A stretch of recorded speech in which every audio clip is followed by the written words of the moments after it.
Y'all ready for some fun this month?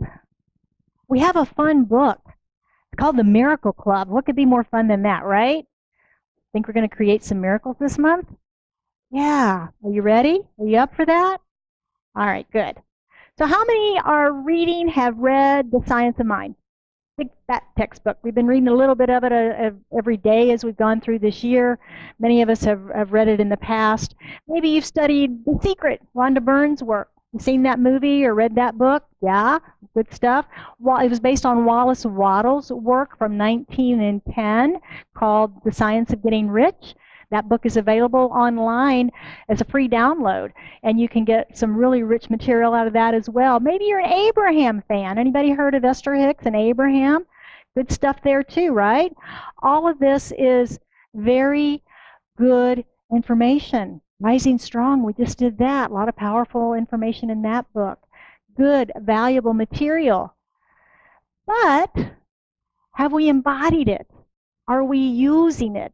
Are we practicing it every day in our life, with our families, in our world? Yeah, mostly, right?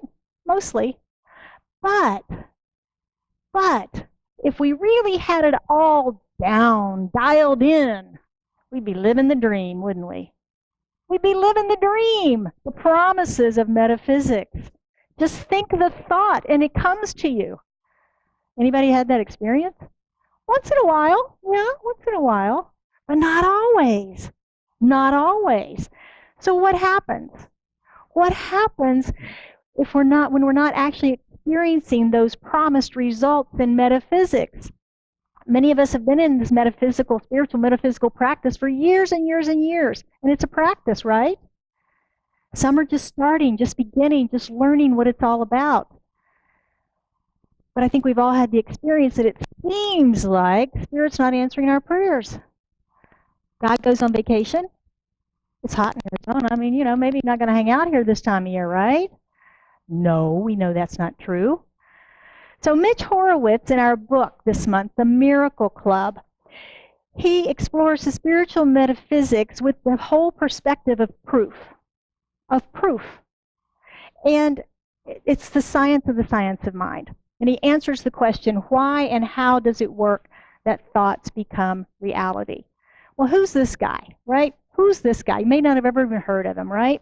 Mitch Horowitz is an editor of religious, spiritual, occult books. He's been at Tarcher Penguin for many years. He was there as an editor.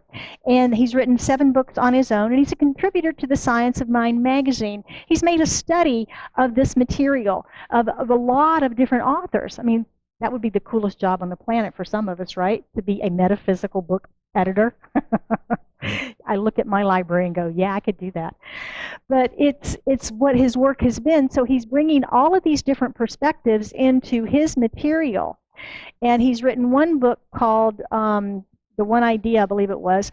And it's about the history of New Thought and how it's come into being. And now this book, The Miracle Club, is about the application of it. Applied spiritual metaphysics is sort of the word that's been banging around in my head.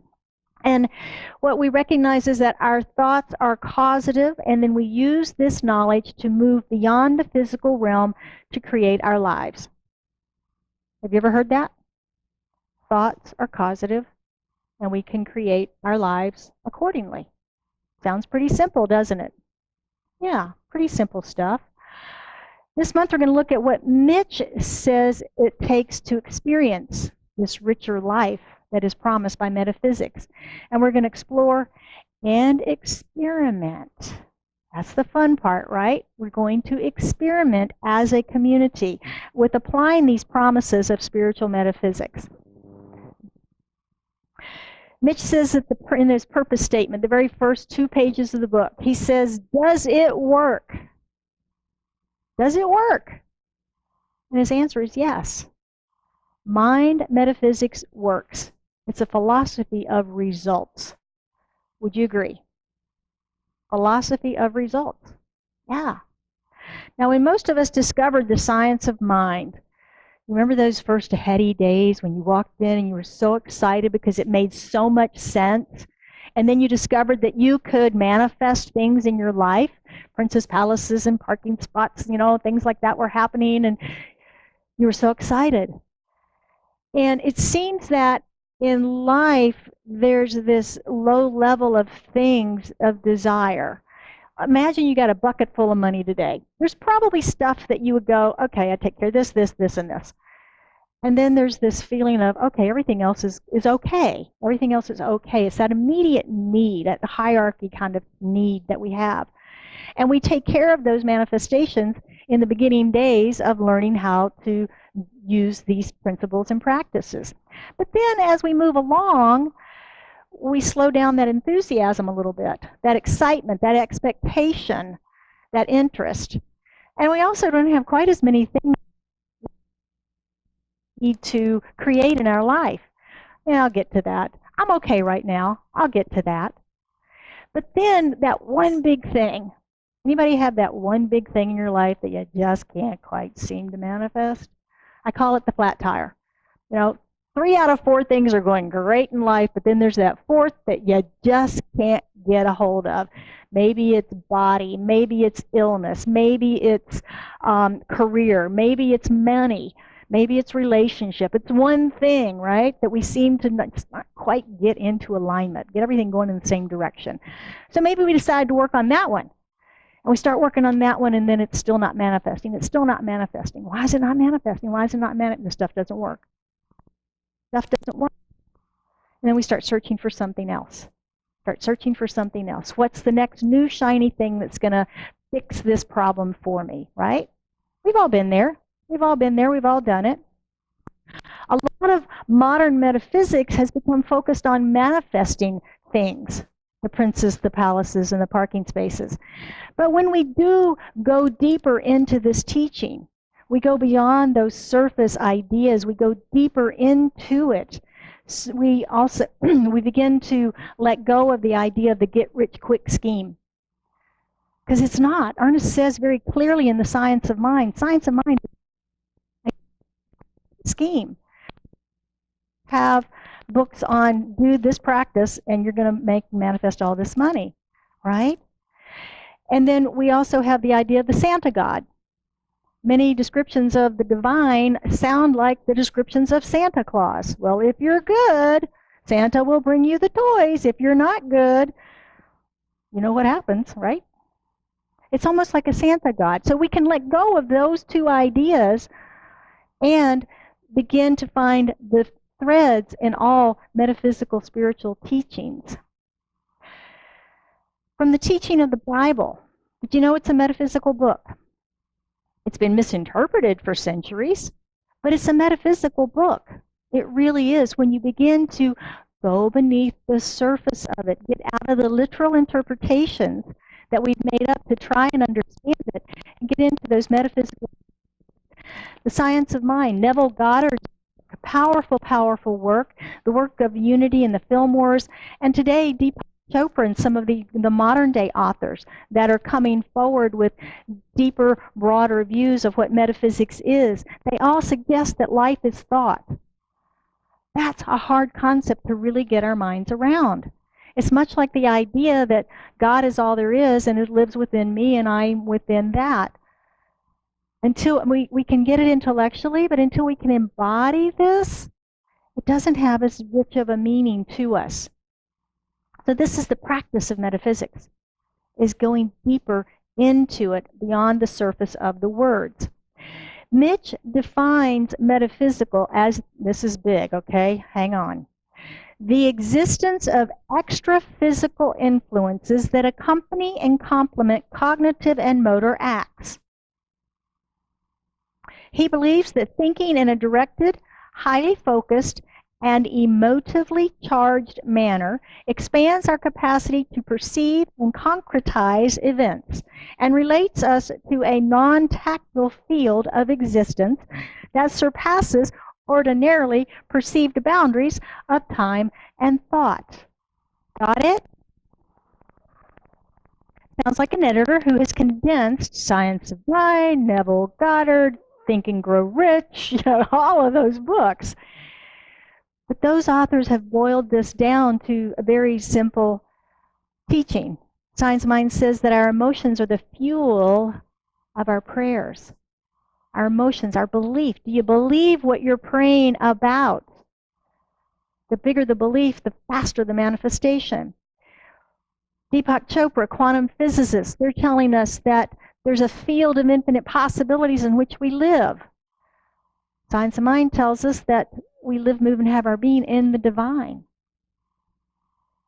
They also tell us that about time-space realities, and there's no existence of time, and the string theories and all those things that are way beyond my capabilities. Abraham talks about what? Emotional guidance systems and vortex of creation. These are all metaphysical terms, aren't they? Reinterpreted, relanguaged. Science of Mind, change your thinking, change your life. And Wallace Wattles is famous for his think and do things in a certain way. Think and do things in a certain way. And of course, Jesus. It is done unto us as we believe. It is done unto us as we believe. All say that thought is the creative power. And some are even going so far as to say that our imagination, this beautiful, powerful imagination that we all have, is the God spark of the divine within us each. Powerful stuff. Powerful stuff. A lot of similar thoughts over many generations, hundreds of years of new thought, thousands of years if we go back to the Bible, 2,500 plus years if we go back to our ancient philosophers. It's all the same information. It's just packaged differently, isn't it? If you've read The Science of Mind, you know that Ernest tells you the same thing about 89 different times in there and about 89 different ways. Because we all hear it at different levels.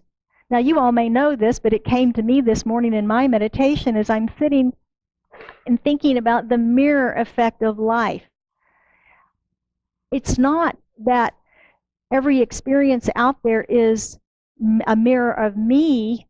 It's mirroring back to me who I am because of my reaction to it. That was profound for me this morning to really get clear on that. That's my reaction to whatever's happening. I couldn't possibly be everything that's out there. But I can be my reaction to whatever is happening out there. That's what's reflected to me, is who I am in that moment of joy, of stress, of conflict, of someone saying something. And my reaction to it tells me then who I am. That's the reflective part of that. It was an epiphany for me, going deeper into the teaching. Those aha moments that will come to and through us when we are still for just a moment and allow ourselves to be quiet. But why does it sometimes appear not to work? Right? Back to the same question. Well, there's at least 7.5 billion dreams, goals, ideas, thoughts, desires. 7.5 billion people on our planet, and everybody's got at least one thing that they would like to have a little more or a little less of. And is it possible that some of those cannot coexist together at the same time? There's a potential for that at 7.5 billion. Mitch points out that not only are we subject to the laws of mind, but we are also simultaneously subject to the physical, biological, and mechanical laws, and we cannot violate one and expect the other to behave. Ernest says the same thing, that we cannot violate the laws of nature in our prayer request, that we must go with them. Esther Hicks says that we go with the flow. We don't go upstream of the flow. These are all the same ideas, right? The same ideas. Mitch uses the example of gravity. Gravity is gravity, right? We know what that is, but it's affected by mass. So the gravity on the moon and the earth and Jupiter are all different because of mass. So not only do we bump into each other physically in our day-to-day, we bump into each other metaphysically in our creation. The surrounding events and realities around us matter. So, does that defeat the whole idea? Does that negate metaphysics? No, I don't think so. I think it comes down to our belief. I think it comes down to our belief. Most of us have dreams. Look how many people play the lottery, dreaming for that big win. Look how many are looking for a job. Even if they're employed, they may be looking it through the want ads, looking for something that's going to be more inspirational for them, where they can give their time and talent and receive more personal satisfaction from.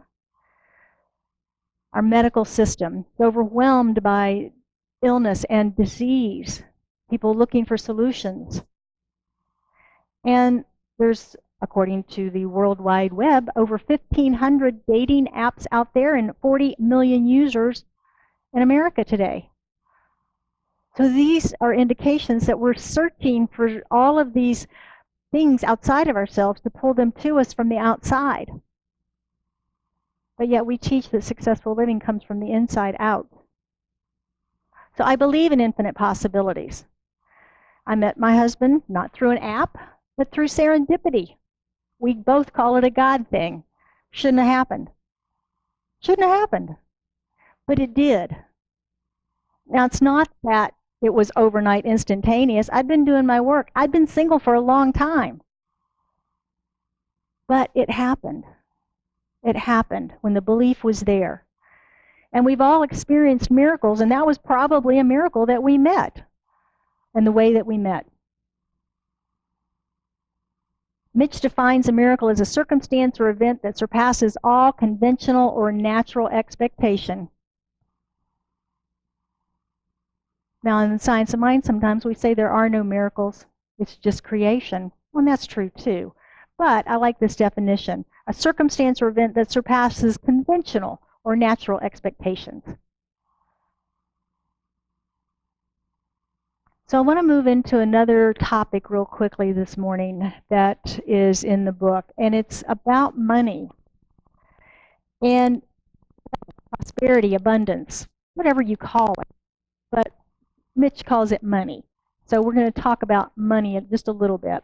We've all had an opportunity in our lives at some point, I would guess, that a little extra cash would be helpful for something, some little something you wanted to purchase or travel or pay off or whatever that might be. There's been a need or desire for that. But like I was saying earlier, the manifestation of wealth has become a focal point for many teachers of metaphysics and new thought. We have Catherine Ponder in all of her work that she did. We have Rhonda Byrne in her book. And in this book, Mitch is very straightforward about money. And he just addresses it head on. But I like his position on what it is. And we're going to discuss later this month about the ethics of money. He's got a whole chapter about that. We're going to dive into it. But today I want to share some of his insights because they really set a nice platform for us. He suggests that there is something vitally important to earning a good living, and that your mind is a creative agency, and the thoughts with which you impress it contribute to the actualized events of your existence, including part of that. Because vitally important to earning a good living. And I think that that does speak to our creativity that we all have. Have you noticed how happy you are when you are contributing to something, when you are working on something, when you come home in the evening and you're tired but you feel refreshed and rewarded because you made a contribution to something greater than yourself? There's a good feeling about that, isn't there? There's a good feeling about that. And whether the rewards of that are financial or praise or personal gratification, satisfaction, whatever that might be, there's something in that. I've used my intellect, my creativity, my strength, whatever skill or talent you've used, there's something in that that is very satisfying. It's very satisfying. He goes on to say, to have wealth, you must first want wealth. And then he just simply asks, do you? Do you? Do you see wealth as a vital facet of your life, a healthful part of existence? And it's very interesting. There's a lot of studies out there that talk about I think a lot of us have a push-pull relationship with money. We want it, but we don't. We want it, we want to call it in, we want to attract it, but then we object to the person that buys the Bentley. Or we see the Bentley going down the highway and go, oh my gosh, I can't believe how ostentatious they are. But gosh, I'd like to have some money. And it's this push-pull relationship with it where we're calling it in and we're pushing it away at the same time. So getting peaceful with our money, getting peaceful with what wealth is to us, getting peaceful is more healthy. I mean, you can see where it's a healthful thing when we can make peace with that relationship. So one of the things that Mitch suggests in here is writing down a definitive goal. I want this much money by this date. And he specifically did that for himself and created it. And it's an interesting thing because I had mixed emotions when I was reading what he was doing, but I see the purpose of it. I see the point of it because it helps us to get our minds clear in that creation. And isn't that a key to manifestation? Is being clear on what we want. And that's why he asked the question, do you want wealth? If so, how much? When? Are you willing to receive it? That's one of the questions in our prayers. Are you willing to receive that which you were praying for? So I think it's a wonderful thing to look at. And he is suggesting that the true nature of life is generative, generating, creating. And we see that in all species, don't we? All species regenerate themselves, reproduce themselves.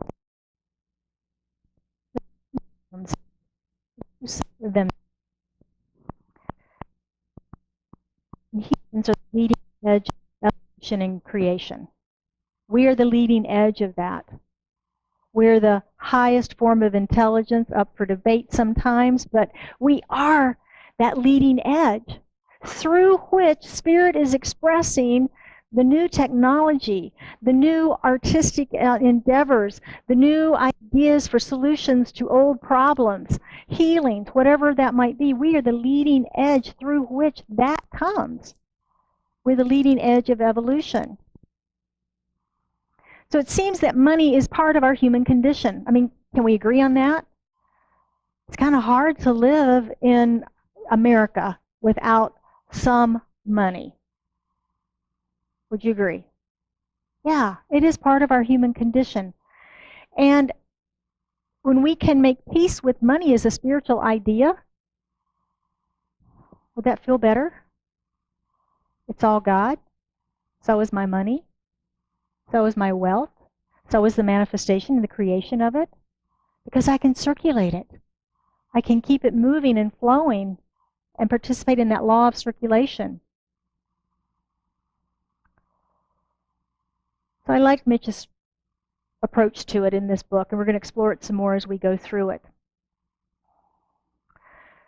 So spiritual metaphysics can be perceived as complex, but we've seen that many teachers teach the same thing with different languages. We've seen that today in all the different authors that we've looked at. But there's a lot of personal freedom in what and how we believe. We can cherry pick out of metaphysics what we like, right? We can practice it a certain way. We can do only prayer. We can do only treatment. We can do only visioning. I'm just going to do my affirmations. We can choose how we're going to practice it, but it's really the way that we look at it is the results that we see in our lives, isn't it? It's the results that we see in our lives. What are the experiences of our lives based on what we're believing? Dr. Phil comes to mind. How's that working for you? You know, if we're practicing it one way and we're not getting the results, God's not gone on vacation. Maybe we need to practice a different way. Maybe we need to practice a different way. And this month, Scottsdale Center for Spiritual Living is the Scottsdale Center for Spiritual Living Miracle Club. We've renamed ourselves temporarily. Don't tell home office. And I'm going to invite you to join us on Sundays and Tuesdays as we move through this and we start to practice. We start to play with these things and try on some new ideas and see if they work for us. Our first practice that we're going to do is the last one that Mitch talks about in his book. It's in his afterword section. And it is that we set an alarm, and that we pray together at 3 o'clock every day this month. I love it, right? Knowing that at 3 o'clock, other members of this community are praying with you. And your prayer can be for yourself, it can be for someone else, it can be for someone who's hurting or suffering or has an illness, it can be for our center, it can be for our planet, our world, our political system, it can be for anything that you want. Where two or more are gathered, I am there. That is the Bible saying. And it's not that God, right? That means energy of the coming together in one. That no matter where I am at 3 o'clock, I can pause. Now from going prayer, no, you're with me. Is that fun? I can feel the power already. I can feel the power already. So that's what we're going to do. We're going to set our alarm to go off every day at 3 o'clock. And in that moment, we're going to say our prayer. Our sacred circle this month is going to be the Sacred Circle Miracle Club. We too are going to practice on Tuesday evenings. We're going to implement these practices and then we're going to talk about them on a much more intimate level of sharing, of what's working, what's not working, why is it not working, where's God in this? We're going to open it up and really dive in and delve into what is this metaphysics stuff all about. So I hope you can join us for that, 6 to 7:30 right here. So I want to close us out of this before we move to practicing the principles with a quote from Dr. Holmes.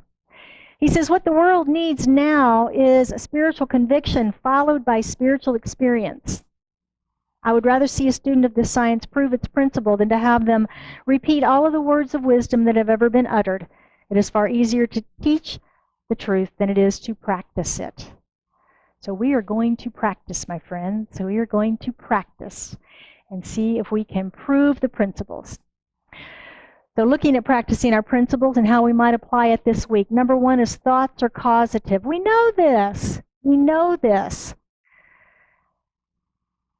This week I'm going to invite you to pick a thought. Pick a thought. Pick something that you would like to see in your life. It can be large, it can be small. It can be a blue feather. Remember that story? The book about the gentleman that wanted to prove the principles and manifested a blue feather, and he manifested a blue feather. Maybe this is your blue feather week. Whatever it is, pick something, but concentrate and focus on that thought and recognize the causative power of your thought to call that forward into your life. Monitor your results. Monitor your results. Number two, expect a miracle. As Mitch says, a miracle is a circumstance or event that surpasses all conventional or natural expectation. Expectation is another key ingredient to manifestation. It's been given a bad rap. Don't have expectations. Oh, no. Sorry, you need expectations. Just like I expect when I turn the light switch on that the lights are going to come on. That level of expectation. Not expectation on someone else to do something, but expectation on the universe, the God within me is going to manifest for me that which I command with my thought, with my mind. We direct the law, right? And if we expect, if we say something, if we say our prayer and we don't expect it to manifest, it's not a prayer, it's a wish, right? It's just a nice thought or a wish. We must expect that the manifestation will come forward. We must expect it. Money and wealth are a natural byproduct of our creative nature.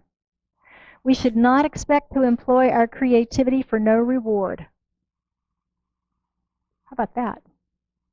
Should not expect to employ our creativity with no reward. Now, what that reward is up to you and how you feel rewarded, whether that's financial, whether that's praise, whether that is knowing that the value of giving someone is beneficial.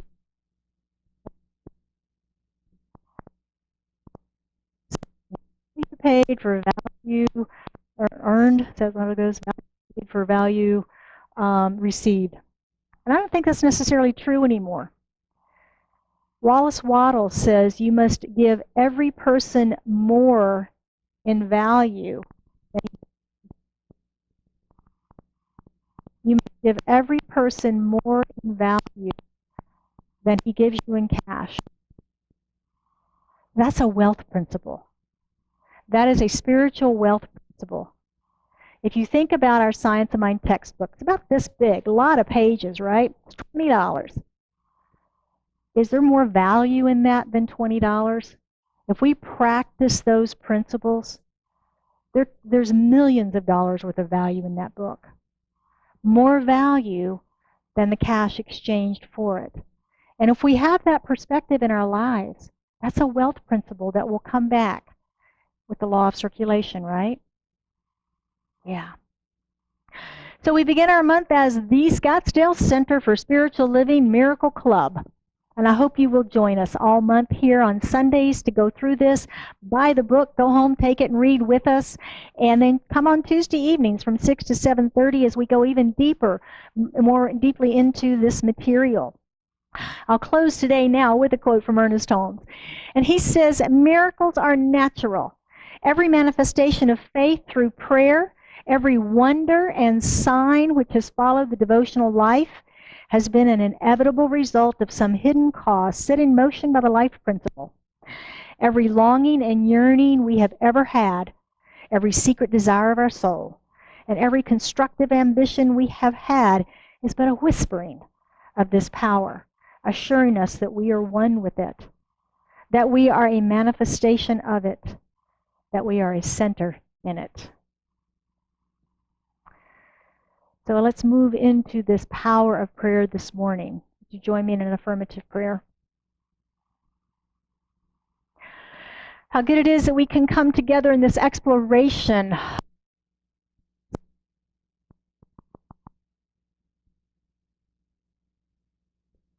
as the power and presence of the universe, the spark of intuition, inspiration, wisdom, and intelligence, that which is God in us, as us, and through us. As I know the unity and the wholeness of each of us in this oneness in which we live, move, and have our being, I know, claim, and accept for all of us this day the divine guidance in our lives as we move into the manifestation of our dreams. That whatever that dream is within our heart, whatever that desire is in our heart, be it small, be it large, be it mega-sized, whatever it might be, knowing that it is made manifest to and through us as we open to that divine guidance, to the wisdom, to the intelligence, to this idea of not only to do our treatment and prayer work, but to move our feet by this guidance that we receive, that we openly express with confidence and joy and gratitude. I know that we each have all that we need to achieve our dreams and our goals right now, in this moment, in us, as us, and through us, because we were born with it. If the Spirit has implanted the desire within us, we also have within us seeds of its manifestation. And so we simply water those now, nourish those now, knowing that they are being made manifest in, through, and as our lives. And so it is with a grateful heart that I just simply let this be. I let it go, placing it into the law of mind, the action of the law, letting it go.